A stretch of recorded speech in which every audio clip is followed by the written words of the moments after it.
Stay apart? Not when there are this many passengers on the same train.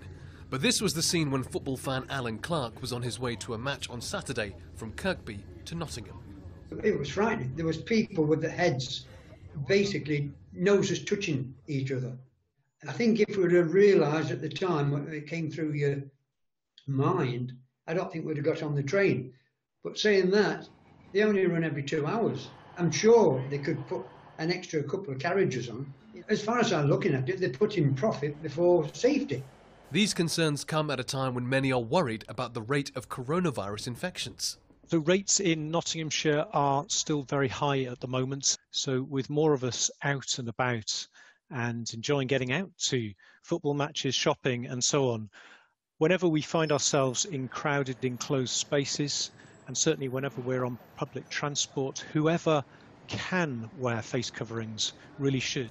Outside Nottingham Railway Station today, there were mixed views on the issue. You are seeing overcrowding on some trains, especially in the mornings? Especially in the mornings, yes. In the afternoons when you get the trains, it's like a ghost town. They're just not actually providing the services people need. It can be overcrowded. It just depends on the times you get it, but so far it's been okay. Do you feel safe on the train at the moment? Yes. Yes. No problem. No problem whatsoever. Would you like to see face masks become mandatory again? Yes, definitely, because it's proved to be useful, and a lot of countries still, carry on with the practice. No, I don't think there's a need to have masks on. It feels really safe. People still respect the social distancing, so no, it feels all right. The government says currently the data does not suggest that we should be immediately moving to Plan B, which would include compulsory face masks in some settings, such as public transport. Navtej Johal, BBC East Midlands Today, Nottingham. Well, Chris Wright is Commercial Director from East Midlands Railway. Thanks very much for speaking to us, Chris. Why is this allowed to happen, that people are standing between the seats and there's no social distancing? Well, we operate our train services now in line with the latest government guidelines.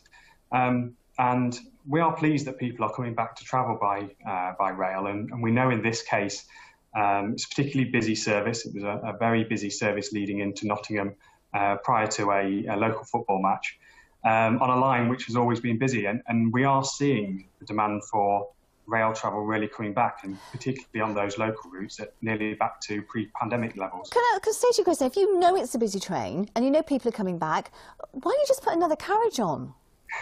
We would love to, and these are some of the challenges that we continue to face, particularly on that line. It's been a real victim of its own success.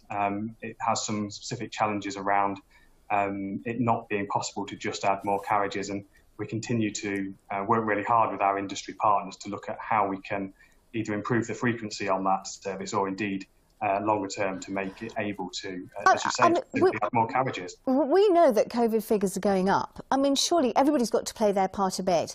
And I know you say it's not, it's not a legal requirement to have social distancing, but surely as a service, people should be, they're paying the money, they should at least get a seat. Well, I think whether it be pre-pandemic or post-pandemic, we know that customers, that's what they desire. And of course, we want to provide the very best service we can. That's always been the case. And so, yes, if at all possible, and across our network, we're always looking at where the opportunities are to increase capacity. Just in one word then, because we're pretty much out of time, but do you see it getting better in the future? You sort of a yes or no? Yes, and in fact, we've got a timetable change coming up in the next few weeks, which will be an improvement on our local services. OK, Chris, thanks very much indeed for speaking to us. It's OK, thank you.